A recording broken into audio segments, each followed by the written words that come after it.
जो हवे અહીં ધ્યાન આપો।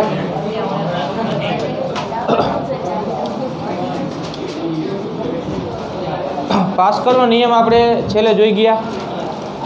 હવે પાસ્કલનો અન્ય એક નિયમ છે જેને કહેવાય છે પાસ્કલનો તરલ દબાણ પ્રસરણનો નિયમ, બરાબર। હવે એ નિયમ સમજવા માટે આપણે એક આકૃતિ દોરી અને એ ઘટના જોઈએ। જો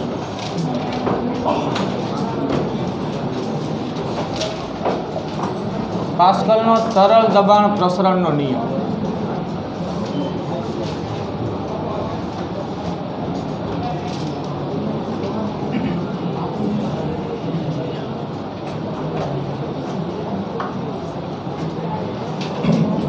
बराबर। जो पेला एनु विधान लखी नाखीए। अदबनीय प्रवाही तरल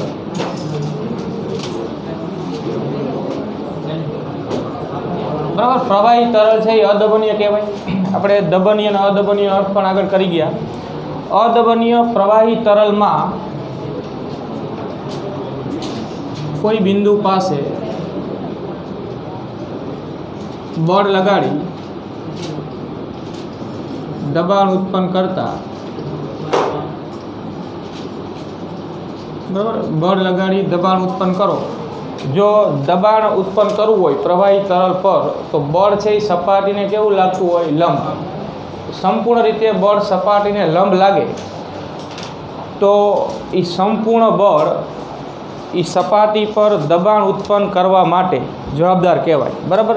अने दबाण आपने आ रीते मळे छे कि दबाण बराबर बळ छेदमां क्षेत्रफळ, लगाडेलुं बळ छेदमां ई जे सपाटी पर लगाड्युं छे ई सपाटीनुं क्षेत्रफळ, एटले ई सपाटी पर लागतुं दबाण कहेवाय। तो तमे कोई प्रवाही अदबनीय तरल पर बळ लगाड़ी दबाण उत्पन्न करो तो आ दबाण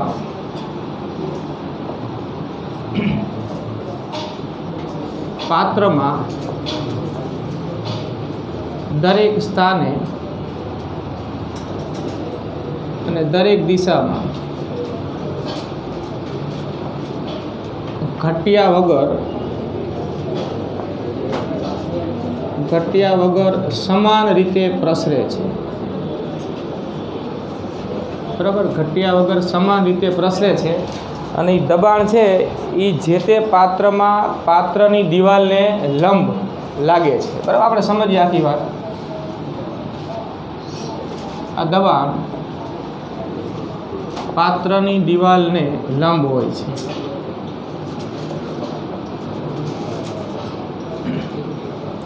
हवे जो आ हकीकत समजवा माटे आपणे एक सादो प्रयोग ज अहींया समजवानो छे, बराबर। एक काचनुं आवुं पात्र ध्यानमां लईए।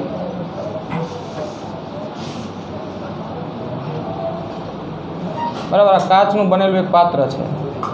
हवे पात्र में एनी दीवाल पर जुदी जुदी जग्याए आवी नळीओ, बराबर, काचनी नळीओ आम फिट करेली विचारीए उध्व, बराबर। दरेक नळी आम उध्व रीते बहार काढेली छे। पृथ्वीनी सपाटीने आम लंब राखवानी। અહીંથી एक नळी आम बहार काढेली छे, एक नळी અહીંથી बहार काढेली छे, विचारो।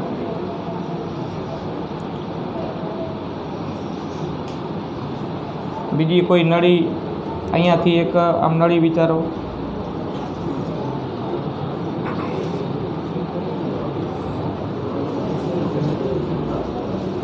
बराबर। અહીંથી कोई नळी एक विचारो आ रीते।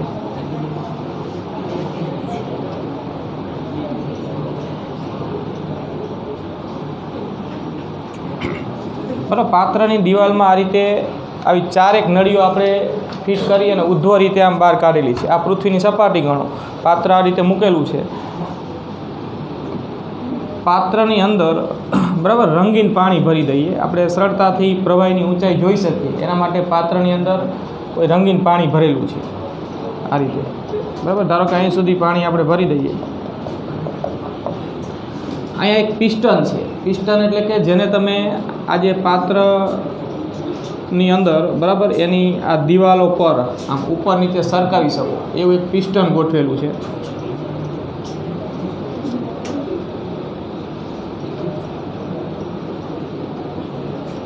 जो हवे विचारो कि प्रवाही तरल अदबनीय है, बराबर। एटले तमे बळ लगाड़ी एना कदमां तो फेरफार करी शकता नथी। हवे आ पात्रमां आ उपर जे पिस्टन लगावेलुं छे, आ पिस्टन एटले के जेने तमे आम अंदर अने बहार तरफ आ पात्रनी दीवालों पर घर्षण रही सरकावी शको छो, बराबर। हवे तमे आ पिस्टन અહીંથી આમ નીચે ધકેલો, બળ F લગાડી, F જેટલું બળ તમે પિસ્ટનને આમ અંદર ધકેલવા માટે જે બળ લગાડ્યું એ અહીંયા રહેલા આ સંપર્કમાં રહેલા તરલ પર આમ લંબરૂપે લગાડ્યું કહેવાય। આ પિસ્ટનના આડછેદનું ક્ષેત્રફળ A છે, ધારો કે આનું ક્ષેત્રફળ A છે, એટલે F જેટલું બળ A જેટલા ક્ષેત્રફળની સપાટી પર આમ લંબરૂપે લગાડ્યું એટલે અહીંયા દબાણ ઉત્પન્ન થશે સૂત્ર પ્રમાણે P બરાબર F/A। હવે દબાણ તો તમે અહીંયા ઉત્પન્ન કર્યું, પિસ્ટનને અંદર તરફ ધકેલો એટલે પ્રવાહી તરલ અદબનીય છે, એટલે પિસ્ટન અંદર ધકેલાશે એ દરમિયાન પ્રવાહીના કદમાં ઘટાડો થઈ શકશે નહીં। પણ હવે તમે જોઈ શકો આખા પ્રયોગમાં કે આ પિસ્ટનને અંદર ધકેલો એટલે આ જે નળીઓ આ પાત્ર સાથે જે ફિટ કરેલી છે જુદા જુદા સ્થાને, આમ બધું આખું આમ વિચારી શકો તમે કે આવું પાત્ર છે, આમ જુદા જુદા સ્થાનેથી આમ નળીઓ ઉદ્ધો રીતે બહાર કાઢેલી છે, એ કાચની જ નળીઓ છે। અહીંથી તમે અંદર ધકેલો એટલે આ પ્રવાહી આ નળીઓમાં આમ ઊંચાઈએ ચડે, અને આમ નીચે ધકેલો એટલે કેમ કે પ્રવાહી અદબનીય હોવાથી અંદર એના અહીંથી ધકેલો એટલે એનું કદ ઘટશે નહીં, બરાબર। પ્રવાહી તો એટલા જ કદનું રહેશે, પ્રવાહી પોતાની જગ્યા કરશે કે અહીંથી તમે અંદર ખસેડો છો, અહીંથી પ્રવાહીને આમ દબાણ ઉત્પન્ન કરી બળ લગાડી તો આ પ્રવાહી નળીમાં ઊંચાઈએ ચડશે, આમ દરેક નળીમાં આમ પ્રવાહી ઊંચાઈ ચડતું જોવા મળશે, બરાબર। આ રીતે હવે તમે આ પ્રયોગ કરો તો ખ્યાલ આવશે કે તમે આ દરેક ઉદ્ધવ રીતે ગોઠવેલી નળીમાં પ્રવાહીની ઊંચાઈ ચેક કરશો, કેટલે સુધી પ્રવાહી ઉપર ચડે છે, બરાબર। તો દરેકમાં ઊંચાઈ સરખી જોવા મળશે, દરેક નળીમાં પ્રવાહી સમાન ઊંચાઈએ ચડેલું જ જોવા મળશે। અહીં આપણે એવું કહી શકીએ કે દરેક નળીમાં પ્રવાહી સમાન ઊંચાઈએ ચડે છે એવું સૂચવે છે કે તમે દબાણ તો આ એક જગ્યાએ જ ઉત્પન્ન કર્યું હતું, બરાબર। હવે એની અસર અહીંયાય થઈ, અહીંયાય થઈ, અહીંયાય થઈ, અહીંયાય થઈ, અને એ અસર દરેક જગ્યાએ સરખી જ થઈ તો જ આ દરેક ઉદ્ધવ ગોઠવેલી નળીમાં પ્રવાહી કેવી ઊંચાઈ ચડશે, સમાન ઊંચાઈ। એવું સૂચવે છે કે આ રીતે પાત્રમાં કોઈ એક જગ્યાએ દબાણમાં કરેલો ફેરફાર અથવા તો કોઈ એક જગ્યાએ ઉત્પન્ન કરેલું દબાણ એ સમગ્ર પ્રવાહી અદબનીય તરલમાં દરેક ભાગમાં સમાન રીતે પ્રસરે છે। નળી પછી અહીંથી બહાર કાઢેલી હોય કે અહીંથી કાઢેલી હોય કે આમ તળિયેથી આમ ઉદ્ધવ બહાર કાઢેલી હોય, દરેક જગ્યાએ દબાણ સમાન રીતે જ પ્રસરતું હોય તો જ દરેક નળીમાં પ્રવાહીની ઊંચાઈ આપણને કેવી મળે, સરખી, જે સરખી જોવા મળશે, બરાબર। એવું નહીં થાય કે આમાં પ્રવાહી આટલે ચડશે અને આમાં પ્રવાહી આટલે હશે, એવું થશે નહીં। તમે ઉપરથી આ પિસ્ટન અંદર ધકેલો એટલે દરેક નળીમાં પ્રવાહી સમાન ઊંચાઈએ મળશે, જે એવું સૂચવે છે કે અહીંયા આપેલું દબાણ દરેક જગ્યાએ સમાન રીતે અસર કરતું હોય અને એ પાત્રની દિવાલને લંબરૂપે અસર કરતું હોય, જેની અસર હેઠળ આ પ્રવાહી છે એ દરેક નળીમાં સમાન ઊંચાઈએ ચડતું જોવા મળે છે, બરાબર। તો આ જ હકીકત અહીંયા લખી છે કે અદબનીય પ્રવાહી તરલમાં કોઈ બિંદુ પાસે એટલે કાંઈ ઉપર, બરાબર, ઉપરના ભાગમાં કોઈ બિંદુ પાસે કે કોઈ ભાગમાં તમે લખી શકો બળ લગાડી દબાણ ઉત્પન્ન કરો। અહીંયા દબાણ ઉત્પન્ન કર્યું તો અહીંયા ઉત્પન્ન કરેલું આ દબાણ પાત્રમાં દરેક સ્થાને અને દરેક દિશામાં, આમ દરેક ભાગમાં, બરાબર, દરેક દિશામાં દરેક સ્થાને ઘટ્યા વગર સમાન રીતે પ્રસરે છે। જેટલું દબાણ અહીંયા ઉત્પન્ન કર્યું હોય એટલું જ અહીંયા પણ અનુભવાતું હોય, અહીંયા અનુભવાતું હોય, અહીંયા અનુભવાતું હોય, દરેક જગ્યાએ સમાન જ અનુભવાય અને એ દબાણ પાત્રની દિવાલને કેવું હોય, આમ લંબ હોય જે તે સ્થાને, બરાબર। અને એવું હોય તો જ આ દરેક સ્થાનેથી પાત્રની દિવાલ સાથે જોડેલી કાચની નળીમાં જે પ્રવાહી ઉપર ચડે છે એની ઊંચાઈ કેવી મળતી હોય, સરખી, બરાબર। આમાં એક્ઝેક્ટ ઉદ્ધવ ગોઠવેલું છે પાત્ર। તો આ જ હકીકતને કહેવાય છે પાસ્કલનો તરલ દબાણ પ્રસરણનો નિયમ, અને આ હકીકત પરથી, બરાબર, હાઇડ્રોલિક લિફ્ટ જેવા સાધનોની રચના થઈ શકી છે। હવે આપણે એ હાઇડ્રોલિક લિફ્ટ કઈ રીતે કામ કરે છે, આ નિયમનો ઉપયોગ અહીંયા કેવી રીતે થાય છે એ વાતે હવે આપણે આગળ સમજીએ। આ પ્રયોગ માટે આપણે અહીં લખી દઈએ જો કે એક કાચના પાત્રમાં આકૃતિમાં દર્શાવેલ કાચના પાત્રમાં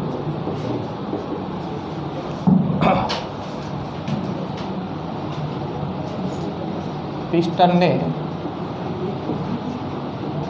અંદર તરફ ધકેલી દબાણ ઉત્પન્ન કરતા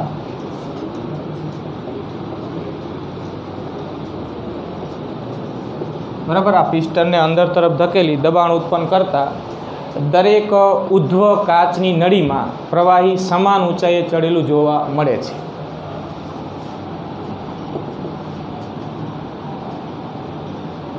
ઉધ્વ કાચની નળીમાં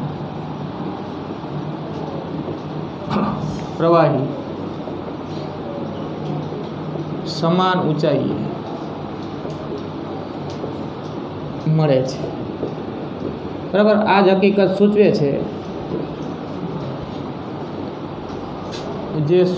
છે કે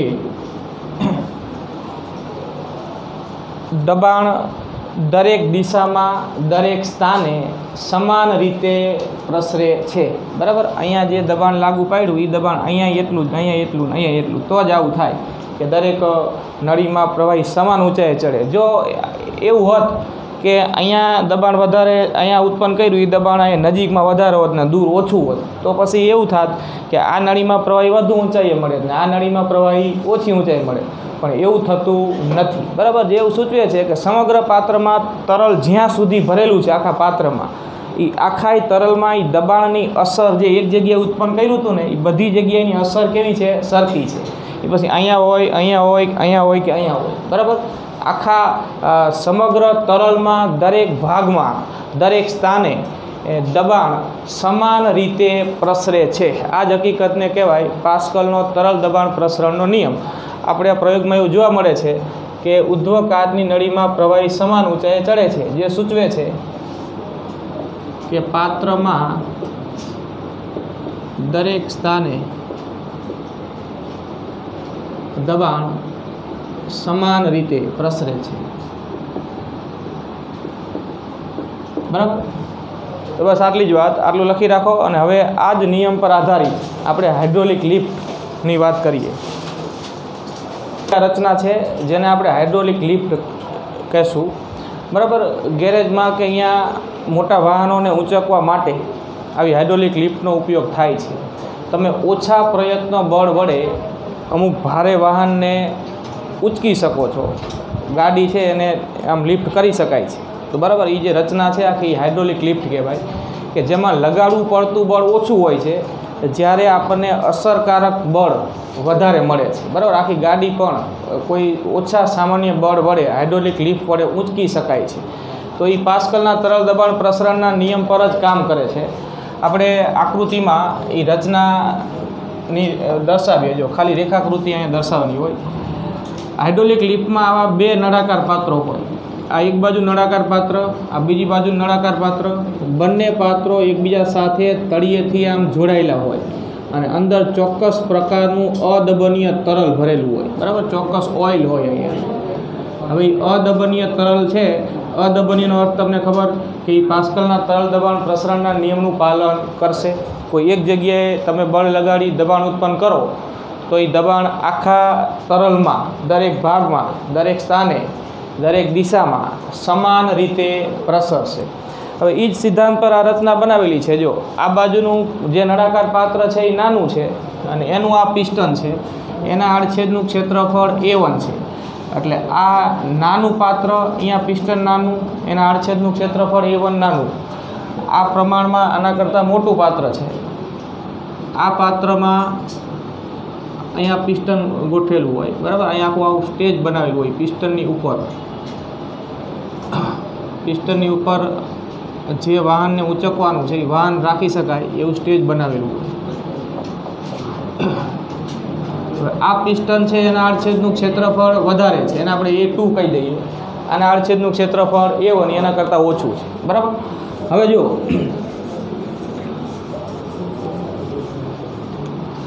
ઓઇલ છે એ અહીંથી શરૂ કરી અને અહીંયા સુધી આમ સમગ્ર પાત્રમાં ભરેલું હોય. સમગ્ર પાત્રમાં આ અદબનીય તરલ ભરેલું છે. હવે આ નાનું પિસ્ટન, બરાબર, એની પર એને તમે અહીંથી આમ નીચે તરફ આમ ખસેડો એટલે કે અહીંયા કંઈક બળ લગાડો. F1 બળ લગાડ્યું તમે આની ઉપર, આમ F1. એટલે F1 જેટલું બળ લગાડ્યું, આડછેદનું ક્ષેત્રફળ A1 છે, એટલે F1 છેદમાં A1 જેટલું અહીંયા શું ઉત્પન્ન કર્યું કહેવાય? દબાણ. અહીંયા તમે દબાણ ઉત્પન્ન કર્યું, બરાબર. એ દબાણ આ સમગ્ર તરલમાં, આ સમગ્ર અદબનીય તરલમાં ઘટ્યા વિના દરેક ભાગમાં સમાન રીતે પ્રસરે. અહીંયા એ દબાણ સમાન રીતે જ લાગુ પડે. દબાણ સમાન, બળ સમાન નહીં. શું સમાન? દબાણ સમાન, બરાબર. અહીંયા F1 બળ વડે A1 આડછેદનું ક્ષેત્રફળ ધરાવતા પિસ્ટન પર જેટલું દબાણ ઉત્પન્ન કર્યું અહીં આમ નીચે, એ દબાણ ઘટ્યા વગર આ પિસ્ટન પર આમ ઉપર તરફ અસર કરે એટલા જ મૂલ્યનું આપણે સૂત્ર બનાવીએ. જો રચના જણાવી દઈએ કે હાઇડ્રોલિક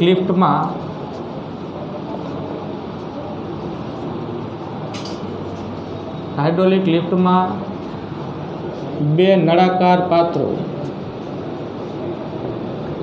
એકબીજાથી તળિયેથી જોડાયેલા હોય છે, એકબીજા સાથે તળિયેથી જોડાયેલા હોય.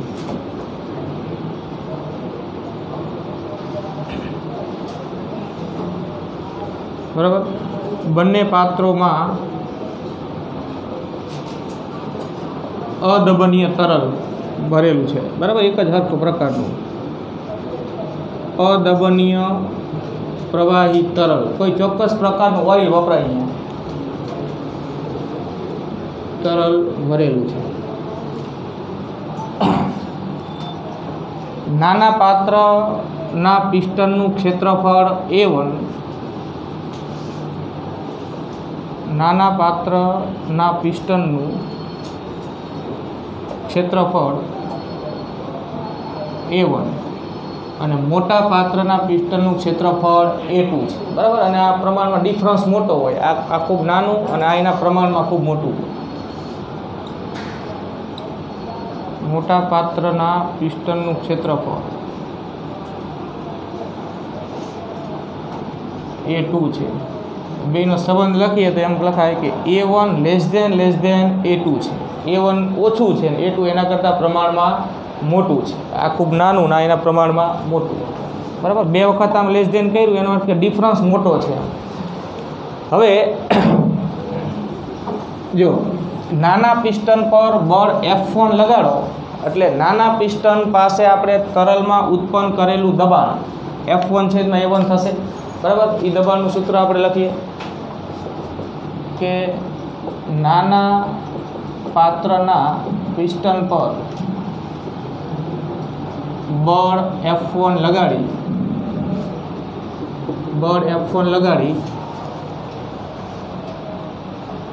ઉદ્ભવતું દબાણ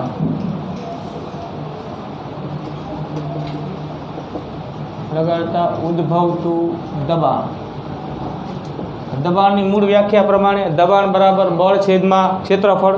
તો નાના પાત્ર પર લગાડેલું બળ F1, અહીંયા આમ નીચે તરફ આ પિસ્ટનને ધકેલું આમ F1 બળથી, એનું ક્ષેત્રફળ A1 છે. તો અહીંયા આપણે કેટલું દબાણ ઉત્પન્ન કર્યું કહેવાય? તો કે P બરાબર F1 છેદમાં A1, બરાબર, મૂળ વ્યાખ્યા પ્રમાણે. હવે નિયમ અનુસાર આ દબાણ ઘટ્યા વગર મોટા પાત્ર પર પણ એટલું જ લાગે છે. એટલે કે અહીંયા ઉત્પન્ન કરેલું દબાણ આ સમગ્ર અદબનીય તરલમાં સમાન રીતે પ્રસરશે અને મોટા પાત્રના પિસ્ટન પર એટલું જ લાગશે, દબાણ એટલું જ લાગશે, બળ એટલું નહીં લાગે, બરાબર. હવે અહીંયા જે આટલું દબાણ ઉદ્ભવશે એને અનુરૂપ આ પિસ્ટન પર બળ આમ ઉદ્ભવ લાગશે. અહીં તમે આને અંદર ધકેલો તો આ પિસ્ટન પર બળ આમ ક્યાં લાગશે? આમ ઉપર, બરાબર. જેને આપણે F2 કહી દઈએ. ક્ષેત્રફળ A2, અહીંયા અસર કરતું બળ F2. દબાણ અહીંયા હતું એટલું જ અહીંયા અસર કરતું બળ ઉધ્વ દિશાનું F2, અહીંયા લગાડેલું બળ કેટલું? F1. આ તમે જે બળ લગાડ્યું એ છે. અને આ મોટા પિસ્ટન પર આ મળતું અસરકારક બળ છે જે આમ ઉપર તરફ લાગશે F2, જેના આડછેદનું ક્ષેત્રફળ કેટલું છે? A2 છે. એટલે આપણે લખીએ જો કે આ દબાણ પાસ્કલના તરલ દબાણ પ્રસરણના નિયમ અનુસાર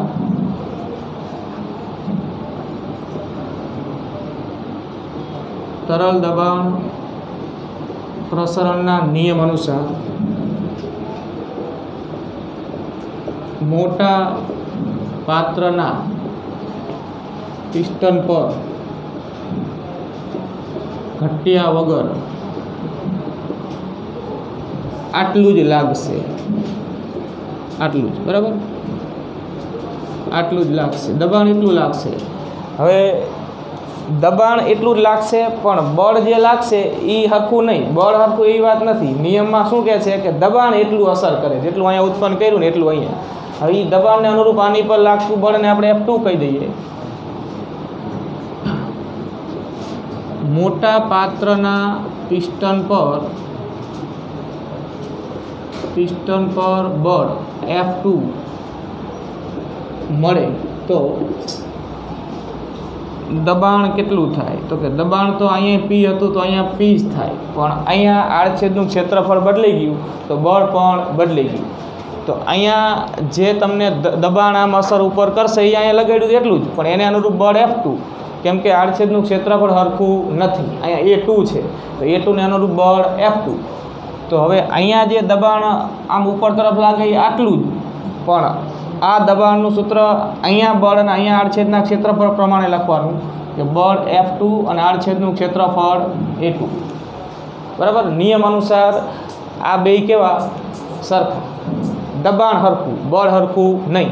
હવે અહીંયા F1 લગાડ્યું હતું ને, જો આ બે પિસ્ટન હરખા જ લીધા હોત, હરખા જ, તો પછી અહીંયા બળ F1 ને અહીંયા બળ કેટલું થાય? F1 હરખું જ થાય. જો પાત્ર હરખા લીધા હોત તો, ક્ષેત્રફળ હરખા હોત તો, પણ ક્ષેત્રફળ બદલાઈ જાય તો પછી બળ એ બદલાઈ જાય, કેમ કે દબાણ કેવા રહેશે? સરખા. એટલે અહીંયા ઉત્પન્ન કરેલું દબાણ F1/A1 અને આ પિસ્ટન પર ઉધ્વ દિશામાં અસર કરતું બળ F2 ને એને અનુરૂપ ક્ષેત્રફળ A2, તો F2/A2 બરાબર એ P જ થાય. દબાણ સરખું. તો આ સમીકરણ 1, આ સમીકરણ 2, 1 અને 2 ને સરખાઈ દો. 1 અને 2 સરખાવો એટલે આમ લખાઈ જો કે F1/A1 બરાબર F2/A2. હવે આપણે લગાડેલું બળ F1 છે, આપણને મળે છે બળ અહીંયા કેટલું? F2. તો આપણે F2 ને કરતા બનાવીએ, આના પરથી લખાય F2 બરાબર A2 નામ અહીંયા બાજુ લઈ લો. F2 બરાબર F1/A2/A1 આવું મળે. હવે આ સમીકરણનું અર્થઘટન કરો. જો આપણે બળ લગાડ્યું તો F1, આપણને અસર કરતાં બળ મળ્યું કેટલું? અહીંયા F2. આ F2 છે એ F1 કરતાં A2/A1 ગણું મળે છે. A2/A1 ગણું. A2 અને A1નો સંબંધ આપણને ખબર છે કે A2 વધારે છે ને A1 એના કરતાં ઓછું છે. તો તમે વિચારો કે આ મોટું ના નાનું, A2 વધારે ને A1 એના કરતાં ઓછું, તો આ A2/A1નું મૂલ્ય તો 1 કરતાં મોટું આવશે, બરાબર. તો એનો અર્થ કે F2નું મૂલ્ય એ F1 કરતાં એટલા ગણું થશે, જેટલું આ ગુણોત્તર આવે એટલા ગણું, બરાબર. આનો અર્થ કે આપણે પ્રયત્ન બળ ઓછું લગાડ્યું, જ્યારે અસર કરતાં બળ આપણને કેવું મળ્યું? મોટું. એટલે આ સ્ટેજ ઉપર કોઈ ગાડી મૂકેલી હોય તો એ ગાડીને પણ ઊંચકી શકાય, બરાબર. એટલું અસર કરતાં બળ અહીંયા મેળવી શકાય. હાઇડ્રોલિક લિફ્ટ કઈ કહેવાય. આ સમજવા માટે આપણે અહીંયા આંકડાઓ લઈ લઈએ. જો ધારો કે આ આડછેદનું ક્ષેત્રફળ છે ને એ 2 મીટર સ્ક્વેર છે ધારો કે. તો એના કરતાં આડછેદનું ક્ષેત્રફળ અનેક ગણું મોટું આપણે લઈએ છીએ, પ્રમાણમાં મોટું. આ 2 છે તો ધારો કે આ 10 લઈ લઈએ, 10 મીટર સ્ક્વેર છે. આના કરતાં મોટું હોય ટૂંકમાં, બરાબર. હવે તમે અહીંયા આ પિસ્ટનને અંદર તરફ ધકેલું, ધારો કે 5 ન્યૂટન બળ લગાડ્યું તમે, 5 ન્યૂટન, બરાબર. 5 ન્યૂટન બળ લગાડ્યું. આ આડછેદનું ક્ષેત્રફળ 2 મીટર સ્ક્વેર છે. આના આડછેદનું ક્ષેત્રફળ 10 મીટર સ્ક્વેર છે. આ A1નું મૂલ્ય, આ A1 2 મીટર સ્ક્વેર, આ A2 બરાબર 10 મીટર સ્ક્વેર, F1 5 ન્યૂટન. તો આપણને અહીંયા F2 જે મળશે ને આમ ઉધ્વ દિશામાં એ કેટલું મળશે? આપણે આ સૂત્ર પરથી ગણતરી કરીએ એટલે ખ્યાલ આવે. જો કે F2 બરાબર, ઉદાહરણ તરીકે આપણે આ મૂલ્ય લઈ લઈએ તો F2 બરાબર F1ના સ્થાને લખો 5, A2 કેટલું? 10 અને A1 કેટલું? 2. તો જો આપણે લગાડ્યું કેટલું બળ? 5 ન્યૂટન. મળ્યું કેટલું? તો કે આટલું. કેટલા ન્યૂટન મળ્યું? 25. સમજો તો આખી શું વાત કહેવા માગે છે. એટલે લગાડેલું બળ 5 ન્યૂટન, લગાડેલું બળ 5 ન્યૂટન, જ્યારે અહીંયા આમ ઉધ્વ દિશામાં અસરકારક બળ કેટલા ન્યૂટન મળ્યું? 25 ન્યૂટન, આ લીધેલા આંકડા પ્રમાણે, બરાબર. તો એનો અર્થ કે ઓછા પ્રયત્ન બળ વડે આપણને મોટું બળ અહીંયા મળે છે, અને એ 25 ન્યૂટન બળની અસર હેઠળ અહીંયા સ્ટેજ ઉપર મૂકેલા કોઈ ભારે વાહનને પણ ઉંચકી શકાય, બરાબર. તો આ જ હાઇડ્રોલિક લિફ્ટનો સિદ્ધાંત છે. પાસ્કલના તરલ દબાણ પ્રસરણના નિયમનો ઉપયોગ કરીને આ રચના બનાવેલી છે. ઓછા પ્રયત્ન બળ એટલે F1 થયું. ઓછા પ્રયત્ન બળ F1 વડે મોટું અસરકારક બળ F2 મેળવી શકાય છે. આ જ હાઇડ્રોલિક લિફ્ટનું કામ થયું ને. હવે એમને તમે 5 ન્યૂટન બળની અસર હેઠળ કોઈ વાહન ન ઉંચકી શકતા હોય, પણ તમે 5 ન્યૂટન બળ અહીંયા વાપરો, હાઇડ્રોલિક લિફ્ટનો ઉપયોગ કરો, તો 5નું આપણને 5 ગણું મળ્યું, 25 ન્યૂટન મળ્યું અસર કરતા બળ, બરાબર. તો હાઇડ્રોલિક લિફ્ટનો ઉપયોગ તો વ્યવહારમાં મોટા પ્રમાણમાં થાય છે.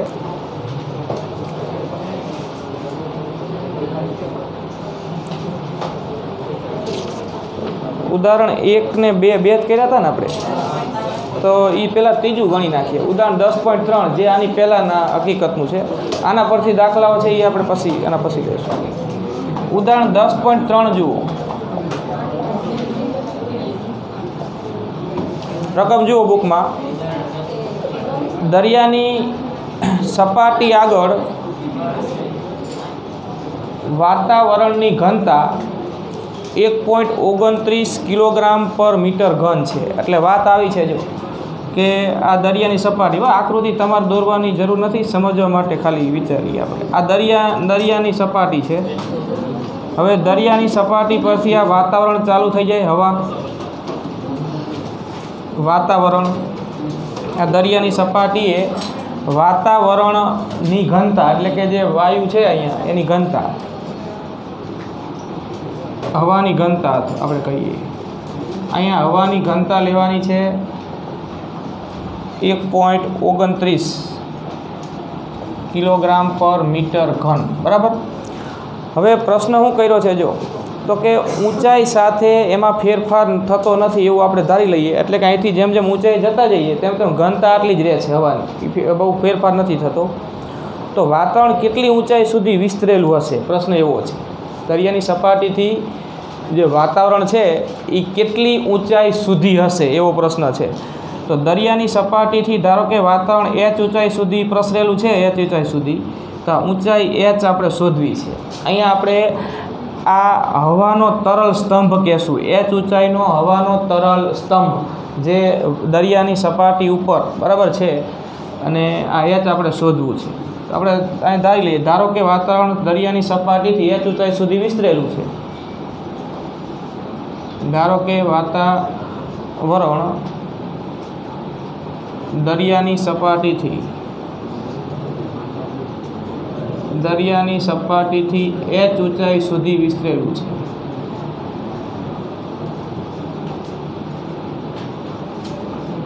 વાતાવરણ h ઊંચાઈ સુધી વિસ્તરેલું હોય તો વિચારો, જો અહીંયા હવાની ઘનતા ρ છે જે આપણને આપી છે, તો આ દરિયાની સપાટી ઉપર h ઊંચાઈનો વાયુનો સ્તંભ કહેવાય, બરાબર. તરલ સ્તંભ જેને આપણે કહેતા હતા.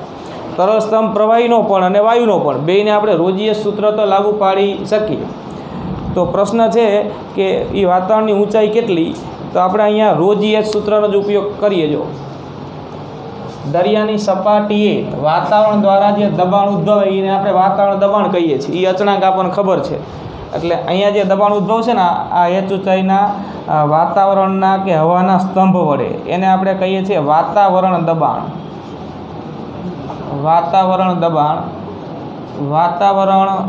દબાણ અથવા એટમોસ્ફિયરિક પ્રેશર જે અચળાંક છે PA, બરાબર, જેનું મૂલ્ય આપણે પાસ્કલમાં 1.01 ગુણ્યા 10⁵ પાસ્કલ લેશું, એક વાતાવરણ દબાણ. તો h ઊંચાઈ સુધી વિસ્તરેલું હોય તો આપણે આમ લખી શકીએ જો કે ρgh, આટલું દબાણ જે ઉત્પન્ન કરશે આ એચ ઊંચાઈનો વાતાવરણનો કે હવાનો સ્તંભ જે અહીંયા વાતાવરણ દબાણ ઉત્પન્ન કરે છે તો આ રોજી એચ એ જ કોના જેટલું થયું પીએ જેટલું. હવે આખી વાત જો આ દરિયાની સપાટી છે હવે અહીંયા જે દબાણ ઉદ્ભવે છે એને જ આપણે વાતાવરણ દબાણ કહીએ છીએ હવા દ્વારા બરાબર. ધારો કે હવા કે વાતાવરણ એચ ઊંચાઈ સુધી વિસ્તરેલું છે તો એચ ઊંચાઈના વાયુના કે વાતાવરણના સ્તંભ વડે દરિયાની સપાટીએ જે દબાણ ઉદ્ભવે એ જ વાતાવરણ દબાણ. તો વાતાવરણ દબાણ પી એ બરાબર આપણે સૂત્ર મેળવ્યું એ પ્રમાણે રોજી એચ કહી શકીએ. એ એચ ઊંચાઈનો હવાનો સ્તંભ જે દબાણ ઉત્પન્ન કરે એ સૂત્ર રોજી એચ જે કેટલું તો કે વાતાવરણ દબાણ જેટલું. આ જ હકીકત લાગુ પડે કે પી એ બરાબર રોજી એચ. જ્યાં એચ આપણે શોધવું છે તો એચ બરાબર પી એ છેદમાં રોજી. હવે પી એ વાતાવરણ દબાણ 1.01 ગુણ્યા 10⁵ પાસ્કલ. તો રો એટલે હવાની ઘનતા જે છેક સુધી આટલી જ રહે છે એવું કહી દીધું છે 1.29 અને જી ગુરુત્વ પ્રવેગ બરાબર 9.8 લો કે 10 લો એ જવાબમાં કંઈ મોટો ફરક આવી જશે નહીં, ગમે તો લઈ શકાય ટૂંકમાં. એટલે આટલા મીટર સુધી વાતાવરણ પ્રસરેલું છે અંદાજિત એવું કહેવાય. વાતાવરણ દબાણ જે ઉદ્ભવે છે એ ખાલી આટલી હવાને કારણે ઉદ્ભવે છે એવું ન કહેવાય.